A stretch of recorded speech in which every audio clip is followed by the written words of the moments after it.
నమస్కారం ETV news కి స్వాగతం ముందుగా ముఖ్యాంశాలు నేషనల్ హెరాల్డ్ కేసులో విచారణకు హాజరైన సోనియా రాహుల్ బెయిల్ మంజూరు చేసిన కోర్టు వచ్చే ఫిబ్రవరి 20న తదుపరి విచారణ కాంగ్రెస్ భాజపా మాటల యుద్ధం కేంద్రం రాజకీయ కుట్రలకు పాల్పడుతోందని రాహుల్ విమర్శ హస్తం పార్టీ అవినీతికి అడ్రస్ గా మారిందన్న నక్వీ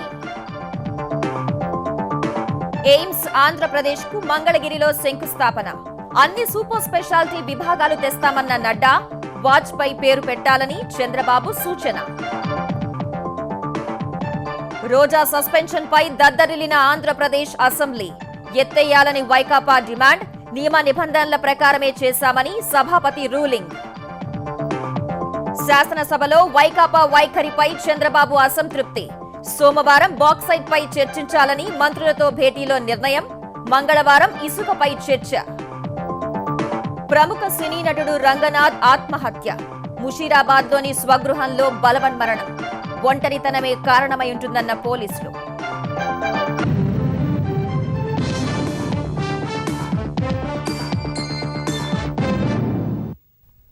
దేశ రాజకీయాల్లో తీవ్ర చర్చనీయాంశమైన నేషనల్ హెరాల్డ్ కేసులో కాంగ్రెస్ అధినేత్రి సోనియా గాంధీ ఉపాధ్యక్షుడు రాహుల్ గాంధీకి తాత్కాలిక ఊరట లభించింది ఈ కేసు విచారణకు స్వయంగా హాజరైన సోనియా రాహుల్ సహా ఇతర నిందితులకు ఢిల్లీలోని పటియాలా హౌస్ కోర్టు బెయిల్ మంజూరు చేసింది తదుపరి విచారణ ఫిబ్రవరి 20కి వాయిదా వేసింది మరోవైపు ఈ కేసుకు సంబంధించినవి తన వద్ద పక్కా సాక్ష్యాలు ఉన్నాయన్న పిటిషనర్ సుబ్రహ్మణ్య స్వామి సోనియా రాహుల్కు శిక్ష ఖాయమని జోస్యం చెప్పారు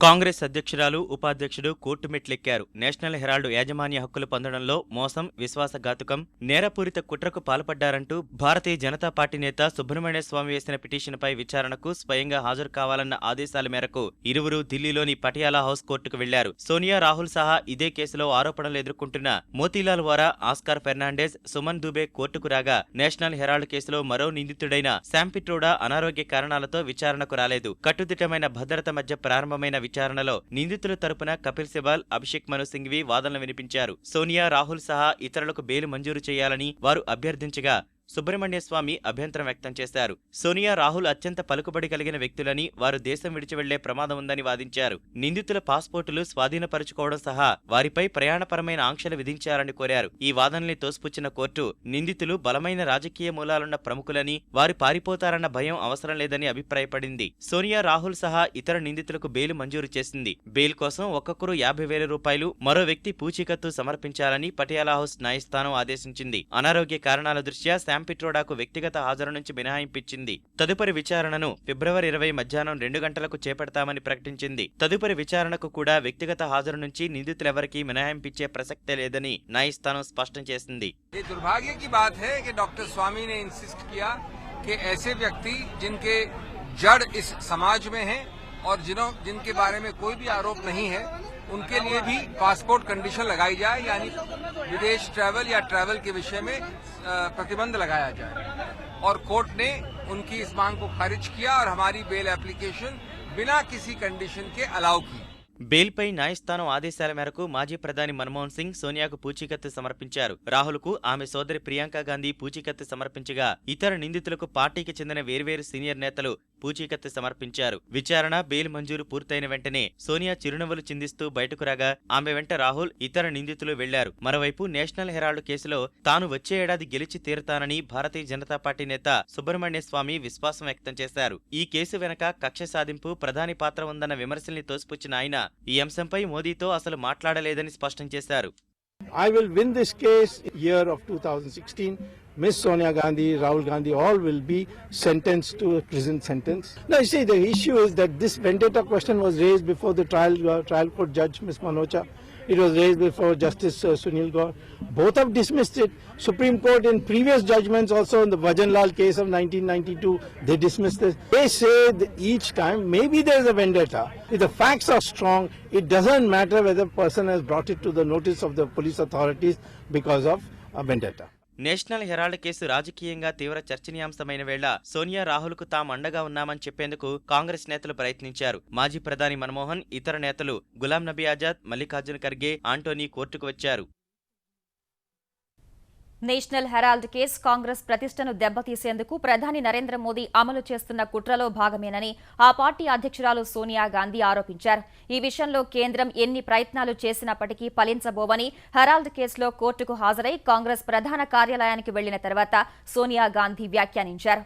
ఎలాంటి ఒత్తిళ్లకు భయపడేది లేదన్న ఆమె మోదీ సర్కార్ తనపై ఎన్ని అస్త్రాలు ప్రయోగించినా ఎదుర్కొనే సత్తా ఉందని స్పష్టం చేశారు. అటు ప్రధాని అసత్యపు కేసులతో తమను దెబ్బతీయటానికి చేసే ప్రయత్నాలు వారినే నష్టపరుస్తాయని కాంగ్రెస్ ఉపాధ్యక్షుడు రాహుల్ గాంధీ అన్నారు.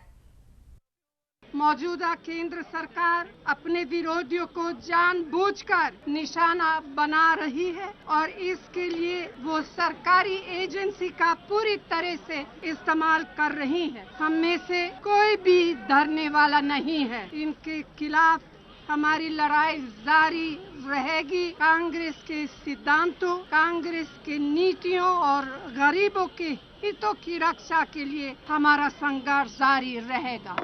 मोदी जी झूठे इल्जाम लगवाते हैं और वो सोचते हैं कि विपक्ष झुक जाएगा. मैं हिंदुस्तान के हर नागरिक को बताना चाहता हूं कि मैं और कांग्रेस पार्टी नहीं झुकेंगे. मैं ये भी कहना चाहता हूं कि हम गरीब लोगों के लिए, कमजोर लोगों के लिए लड़ते रहेंगे.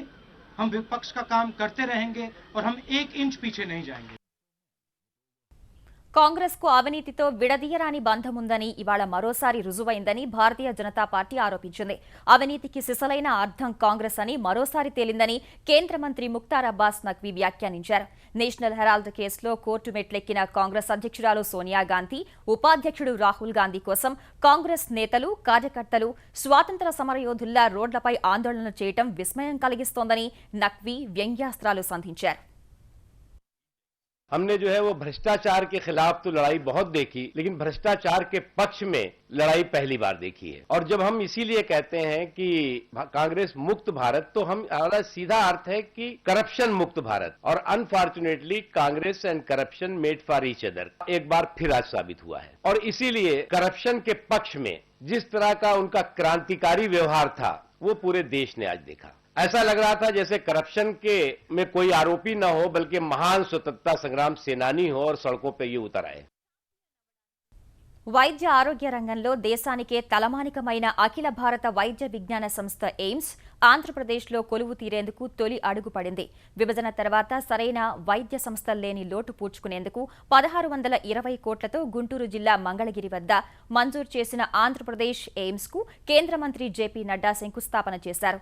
ఎయిమ్స్ కు మాజీ ప్రధాని అటల్ బిహారీ వాజ్పేయి పేరును పెట్టాలని సూచించిన సీఎం చంద్రబాబు కేంద్రం సహకరిస్తే 2 ఏళ్లలో నిర్మాణం పూర్తి చేయించేందుకు సిద్ధమన్నారు.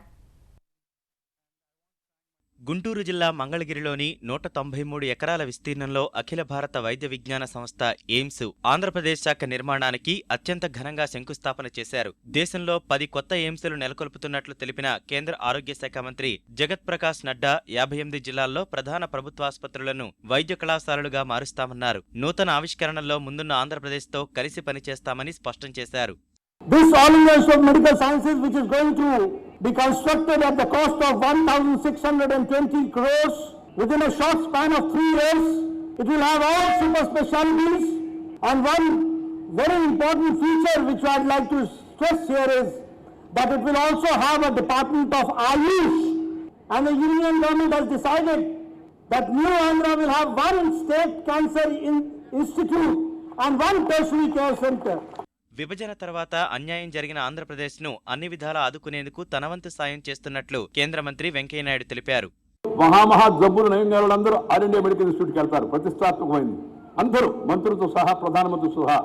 అలాంటి ప్రతిష్టాత్మకమైన ఆసుపత్రి మన ఊరిలో, మన ఈ ప్రాంతంలో ఇంతటి సుందర వాతావరణంలో ఏర్పడడం చాలా సంతోషకరం. అందుకని నేను రాష్ట్రం విడిపోయిన మొదటి రోజు నుంచి దీని మీద ఎక్కువగా దృష్టి పెట్టాను. నేను బహుశా నడ్డా గారిని కనీసం 15 సార్లు 20 సార్లు ఇబ్బంది పెట్టి ఉంటాను. ఆఖరికి వ్యవహారం ప్రధానమంత్రి దాకా వెళ్లాల్సి వచ్చింది. ప్రధానమంత్రి జోక్యం చేసుకున్న తర్వాత కేబినెట్ లో తీర్మానం చేసి ఆల్ ఇండియా మెడికల్ ఇన్స్టిట్యూట్ పెట్టాలని, దానికి 1600 కోట్లు ఖర్చు పెట్టాలని, దాన్ని తీసుకొచ్చి ఇక్కడ పెట్టాలని నిర్ణయం జరిగి ఇవాళ మన ఈ కార్యక్రమంలో మనందరూ కూడా పాల్గొంటున్నాం. 900 పడకలు 100 సీట్లతో అందుబాటులోకి వచ్చే ఎయిమ్స్ లో వచ్చే విద్యా సంవత్సరం నుంచే విద్యార్థుల ప్రవేశాలకు అవకాశం కల్పించాలని ముఖ్యమంత్రి చంద్రబాబు కోరారు. త్వరలో అన్ని ఆసుపత్రుల్లో రక్త పరీక్ష నుంచి సిటీ స్కాన్ వరకు పేదలకు ఉచితంగా పరీక్షలు చేస్తామని ప్రకటించారు. ఈ రోజు మనం వేసే ఫౌండేషన్ మాత్రం చరిత్రలో చిరస్థాయిగా ఉంటుంది. అమరావతికి ఇది ఒక మణిహారంగా ఉంటుంది. దాంట్లో ఏ మాత్రం అనుమానమే లేదని చెప్పి కూడా నేను మీకు తెలియజేస్తున్నాను. 2 years లో కానీ all India institute of medical science పూర్తి చేసి దీన్ని కానీ ఆపరేట్ చేయగలిగితే అది ఒక చరిత్ర అవుతుంది. అటల్ బిహారీ వాజ్పేయితో వారి పేరుతో ఈ all India institute of medical science పెడితే బాగుంటుంది. ఎయిమ్స్ కి ఇంకొక యాడ్ చేస్తే సరిపోతుంది. ఈ సందర్భంగా విభజన హామీలు నెరవేర్చాలని కేంద్రాన్ని మరోసారి చంద్రబాబు కోరారు. రెండోది, వెంకయ్యనాయుడు గారి చొరవతోనే ఆ రోజు పార్లమెంట్లో ఆనాటి ప్రధానమంత్రి ఏదైతే ప్రత్యేక హోదా విషయం కూడా చెప్పారు. నేను ఒకటే కేంద్రం నుంచి కూడా ఆశిస్తున్నాను.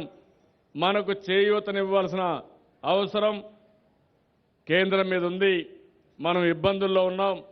ఆ ఇబ్బందులను అధిగమించాలంటే కేంద్రం పూర్తిగా సహకరిస్తే వీలైనంత తొందరలో మనం కూడా నిలదొక్కునే పరిస్థితి వస్తుంది.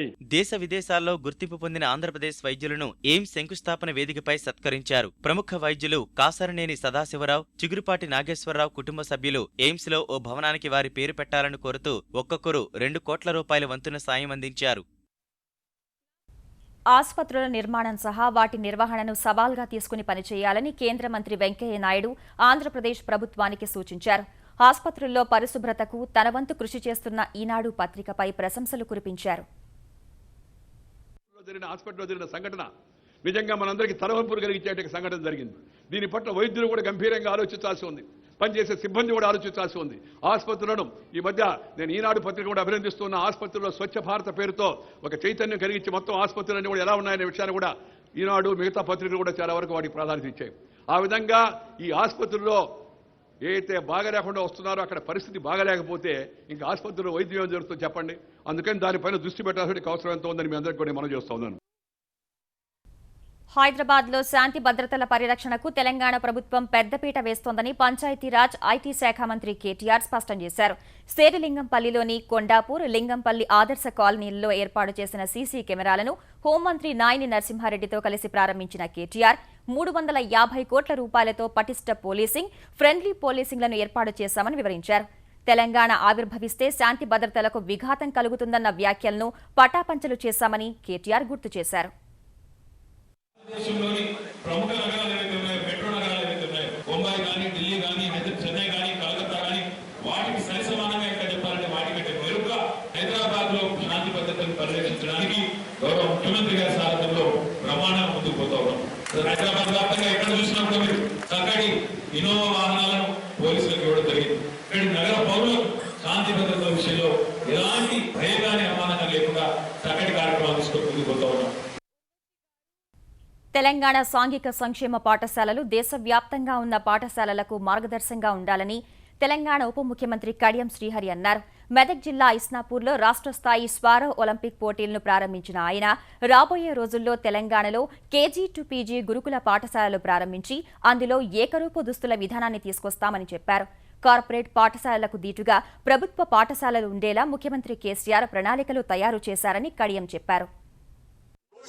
రెసిడెన్షియల్ స్కూల్స్ లో గవర్నమెంట్ పాఠశాలలో ఉన్న ఉపాధ్యాయ ఖాళీలన్నింటినీ కూడా తక్షణమే భర్తీ చేయాలని చెప్పి స్పష్టమైన ఆదేశాన్ని ముఖ్యమంత్రి గారు ఇచ్చారు. త్వరలోనే ఎన్ని వేకెన్సీలు ఉన్నాయో ఒక నిర్ధారణకు వచ్చి 2016-17 విద్యా సంవత్సరం ప్రారంభించే లోపే అన్ని రెసిడెన్షియల్ స్కూల్స్ లో ప్రభుత్వ పాఠశాలలో ఉన్న ఖాళీలన్నీ భర్తీ చేసే విధంగా డిఎస్సిని నిర్వహిస్తామని చెప్పి కూడా మీ అందరికీ నేను సవినయంగా తెలియజేసుకుంటున్నాను.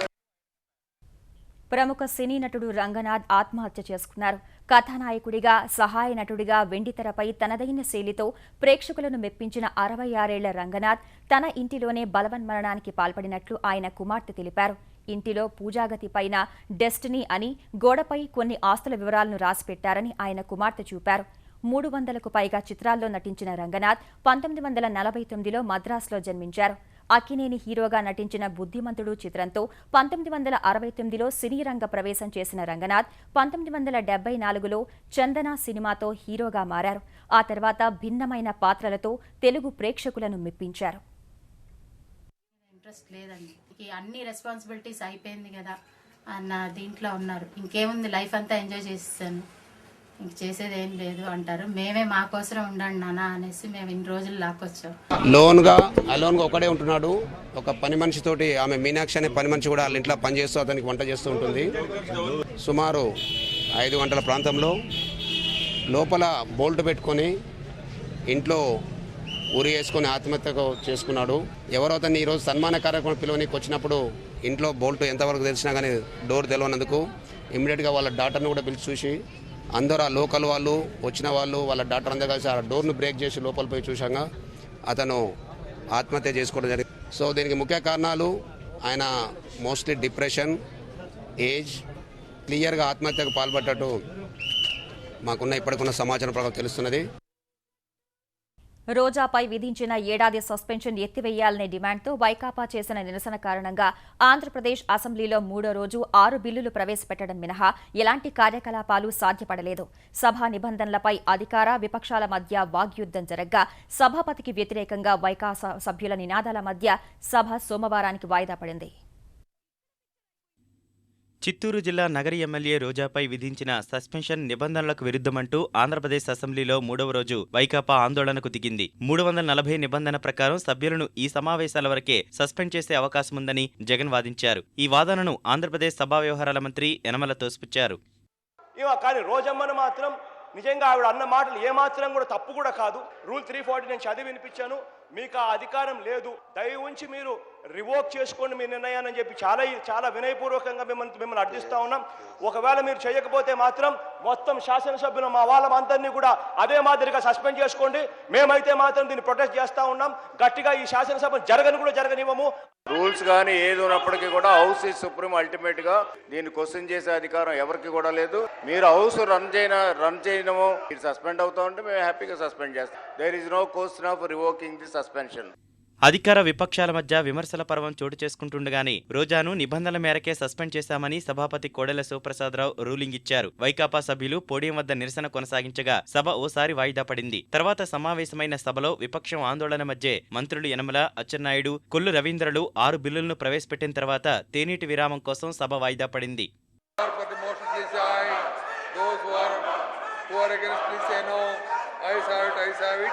The motion is carried and the bill is introduced. Now tea break for 15 minutes. తిరిగి సమావేశమైన సభలో మంత్రి దేవినేని ఉమామహేశ్వరరావు నీరు చెట్టుపై ప్రకటన చేస్తున్న సమయంలో విపక్ష సభ్యుల నిరసన తీవ్ర స్థాయికి చేరగా సోమవారానికి సభను వాయిదా వేశారు. 3,21,000 మిగిలిన సాగు విస్తీర్ణం 97,87,000 ఎకరాలు. కొనసాగుతున్న ప్రాజెక్ట్. అంతకుముందు సస్పెండ్ అయిన రోజా అసెంబ్లీ ప్రాంగణంలోని వైకాపా కార్యాలయంలోకి వెళ్తుండగా మార్షల్స్ అడ్డుకున్నారు. సస్పెండ్ అయిన వారు రాకూడదని వెళ్లిపోవాలని విజ్ఞప్తి చేసినా ఆమె వినలేదు. వెంటనే మహిళా మార్షల్స్తో రోజాను పోలీసులు నాంపల్లి పోలీస్ స్టేషన్కు తరలించారు. విషయం తెలుసుకున్న విపక్ష నేత జగన్ అక్కడికి వెళ్లి ఆమెను పరామర్శించారు. అదే సమయంలో బీపీ ఎక్కువై పడిపోయిన రోజాను హుటాహుటిన నిమ్స్కు తరలించారు. వైకాపా అధినేత జగన్, ఆ పార్టీ ఎమ్మెల్యేలు నిమ్స్కు వెళ్లి ఆమెను పరామర్శించారు. రోజా భర్త సెల్వమణి, పిల్లలు ఆసుపత్రికి వెళ్లి ఆరోగ్య పరిస్థితిని వాకబు చేశారు. శాసనసభ్యురాలు స్పీకర్కు రూల్ పొజిషన్ చెబుతూ నోటు ఇవ్వాలని వస్తే ఇచ్చే పరిస్థితి కూడా ఎమ్మెల్యేకి లేని పరిస్థితి. మేము రూల్స్కు వ్యతిరేకంగా మేము చేస్తాం, శాసనసభ మాదే అన్న ధోరణిలో వాళ్ళు సస్పెండ్ చేశారు. ఒక కాంట్రవర్సీ కావాలని క్రియేట్ చేశారు. స్పీకర్ గారి మీద అవిశ్వాస తీర్మానం అన్నది నిజంగా నా దగ్గర బలం ఉంటే మాత్రం ఖచ్చితంగా మూవ్ చేసింది. ఇంత అన్యాయమైన స్పీకర్ కూడా నేను ఎవరిని చూడలేదు. గట్టిగా దీని మీద పోరాడతాము. రూలింగ్ మీద కోర్టుకు కూడా పోతాం. నగరి శాసనసభ్యురాలు రోజా సస్పెండ్ అయినందున ఆమెకు ఎలాంటి ప్రభుత్వ ప్రోటోకాల్ వర్తించదని ఆంధ్రప్రదేశ్ సభా వ్యవహారాల మంత్రి యనమల స్పష్టం చేశారు. అసెంబ్లీ ప్రాంగణంలో ఎవరినైనా నియంత్రించే సర్వాధికారాలు సభాపతికి ఉన్నాయన్న ఆయన సభలో జరిగే పరిణామాలకు న్యాయస్థానం జోక్యం ఉండబోదన్నారు. స్పీకర్ ఛాంబర్లో నిర్ణయాలపైన మాత్రమే న్యాయస్థానం జోక్యం ఉంటుందన్నారు.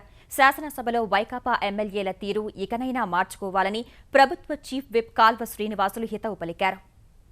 రోజుల పాటు ప్రశ్నోత్తరాల సమయం పోయింది, 0 అవర్లు పోయినాయి. ఎంతమంది సభ్యుల హక్కులను వీళ్ళు కాల రాశారో ఒకసారి ఆలోచన చేయమని నేను విజ్ఞప్తి చేస్తాను. దయచేసి సోమవారం, మంగళవారం జరిగే సభల్లోనైనా కనీసం సభ కార్యకలాపాలు సజావుగా జరగడానికి జగన్మోహన్ రెడ్డి గారు సహకరించాలని విజ్ఞప్తి చేస్తా ఉన్నాం. ఆంధ్రప్రదేశ్ శాసనసభలో ప్రతిపక్ష వైకాపా అనుసరిస్తున్న తీరుపై ముఖ్యమంత్రి చంద్రబాబు తీవ్ర అసంతృప్తి వ్యక్తం చేశారు. ప్రతిపక్షం పట్టుబడుతున్న అంశాలపై చర్చకు ప్రభుత్వమే చొరవ చూపుతుంటే సద్వినియోగం చేసుకోకపోవడం దురదృష్టకరమని ముఖ్యమంత్రి అభిప్రాయపడ్డారు. ఎయిమ్స్ శంకుస్థాపన కారణంగా ఇవాళ అసెంబ్లీకి రాలేకపోయిన చంద్రబాబు మంగళగిరి పర్యటన నుంచి హైదరాబాద్ చేరుకోగానే సభ జరిగిన తీరుపై సచివాలయంలో పలువురు మంత్రులు, చీఫ్ విప్లతో సమీక్షించారు. సోమవారం బాక్సైట్పై చర్చ చేపట్టి అదే రోజు సాయంత్రం బిల్లులు ఆమోదింపు చేసుకోవాలని నిర్ణయించారు. మంగళవారం ఇసుక విధానంపై చర్చ తీసుకురావాలని నిర్ణయించారు. ఇదే సమయంలో అసెంబ్లీలో మంత్రులంతా చొరవ తీసుకుని చర్చలో పాల్గొనాలని చంద్రబాబు సూచించారు. హైదరాబాద్ మహానగరపాలక సంస్థ మేయర్ పీఠాన్ని తెలుగుదేశం గెలుచుకుంటుందని గ్రేటర్ హైదరాబాద్ తెలుగుదేశం నేతలు ధీమా వ్యక్తం చేశారు. జీహెచ్ఎంసీ ఎన్నికలపై పార్టీ జాతీయ అధ్యక్షుడు చంద్రబాబుతో సమావేశమైన నేతలు తెలుగుదేశం హయాంలోనే హైదరాబాద్ అభివృద్ధి జరిగిందనే నినాదంతో ప్రజల్లోకి వెళ్తామని చెప్పారు. ఎన్నికల ప్రచారంలో చంద్రబాబు పాల్గొంటారని, భాజపాతో ఈ ఎన్నికల్లో పొత్తుంటుందని స్పష్టం చేశారు. తాను కేసీఆర్ కలవటంపై అపోహలు వద్దని, రెండు రాష్ట్రాల ప్రజలు బాగుండేందుకు ముఖ్యమంత్రులుగా కలుస్తుంటామని, పార్టీ పరంగా ప్రభుత్వ ప్రజా వ్యతిరేక విధానాలపై పోరాడాలని చంద్రబాబు సూచించినట్టు భేటీ తర్వాత గ్రేటర్ నేతలు తెలిపారు.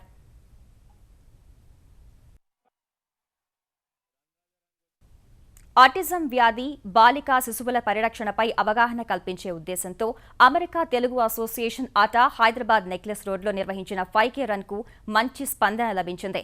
ఈ పరుగు కోసం అనేక విద్యాసంస్థల విద్యార్థులు, పలు సేవా సంస్థలు, ఆశ్రమాలకు చెందిన అనాథ పిల్లలు, వేర్వేరు ప్రాంతాలకు చెందిన యువతీ యువకులు తరలిరాగా భారత టేబుల్ టెన్నిస్ క్రీడాకారిణి నైనా జైస్వాల్ జెండా ఊపి పరుగును ప్రారంభించారు. ఈ పరుగు విజేతలు జె బబిత, సయ్యద్ వజీర్, సాంబరాజు, జింగం దత్తాత్రేయులకు తెలంగాణ విద్యుత్ శాఖ మంత్రి జగదీశ్వర్ రెడ్డి బహుమతులు ప్రదానం చేశారు.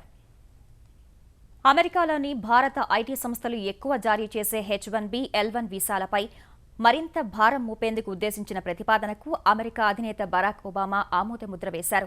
ఈ వీసాలు పొందడానికి రుసుమును రెట్టింపు చేసేందుకు ఉద్దేశించిన బిల్లు నిన్న అమెరికా ప్రతినిధుల సభ ఆమోదించగా ఈ బిల్లుపై ఒబామా ఆమోదముద్ర వేయగా అది చట్టరూపు దాల్చింది. ఈ చట్టం ప్రకారం H1B వీసాలపై $4,000, L1 వీసాలపై $4,500 ప్రత్యేక రుసుమును విధించే అవకాశం కలగనుంది. ఈ నిర్ణయం వల్ల అమెరికా ఖజానాకు ఏడాదికి $100 కోట్ల పైగా ఆదాయం సమకూరనుంది. ఈ నిధులను బయోమెట్రిక్ ట్రాకింగ్ పద్ధతి అమలు సహా 9/11 ఆరోగ్య సంరక్షణ చట్టం అమలు కోసం వినియోగించనున్నారు. కనీసం 50 మంది ఉద్యోగులు ఉన్న కంపెనీల్లో 50% పైగా ఉద్యోగులు H1B, L1 వీసాలపై ఉంటే అలాంటి సంస్థలు ఒక్కో వీసాలకు నిర్దేశిత ప్రత్యేక రుసుమును చెల్లించాల్సి ఉంటుంది. ఈ రుసుములు 10 ఏళ్లు అమల్లో ఉండనుంటాయి. ఈ వీసాల కోసం ప్రస్తుతం భారత ఐటీ సంస్థలు అమెరికాకు ఏడాదికి $70 నుంచి $80 మిలియన్ చెల్లిస్తుండగా ఈ మొత్తం $1.4 నుంచి $1.6 బిలియన్ పెరగనుంది. కలలు కనే లక్ష్యాలను చేరుకోవాలంటే విద్యార్థులకు ఉన్నత విజ్ఞాన సముపార్జనే మార్గమని రాష్ట్రపతి ప్రణబ్ ముఖర్జీ ఉద్ఘాటించారు. సికింద్రాబాద్లోని ఎలక్ట్రానిక్స్, మెకానికల్ ఇంజనీరింగ్ సైనిక కళాశాల 88వ స్నాతకోత్సవంలో పాల్గొన్న ఆయన వివిధ కోర్సుల్లో ప్రతిభ కనబర్చిన విద్యార్థులకు పతకాలు, ధృవీకరణ పత్రాలను అందజేశారు. ప్రపంచంలో వెలకట్టలేనిది విజ్ఞానం ఒక్కటేనని పేర్కొన్న ప్రణబ్ అభ్యాసం, అంకిత భావం, కష్టపడే తత్వాన్ని అలవర్చుకోవాలని ఉద్బోధించారు. సైనిక దళాలకు ఆధునిక పరిజ్ఞానాన్ని అందజేసేందుకు యువ సాంకేతిక నిపుణులు కృషి చేయాలని రాష్ట్రపతి సూచించారు. Your challenge would be to harness the latest defense technologies and ensure that the Indian Army benefits from these. To maintain an edge in military capability over potential opponents, constant efforts are required to upgrade technology. Armed forces and technology have been strategic partners in developing and enhancing the defense capability of a nation. As young technocrats, it will be your responsibility to adapt the latest developments in the field of technology for use by the defense forces. ETV news సమాప్తం. నమస్కారం.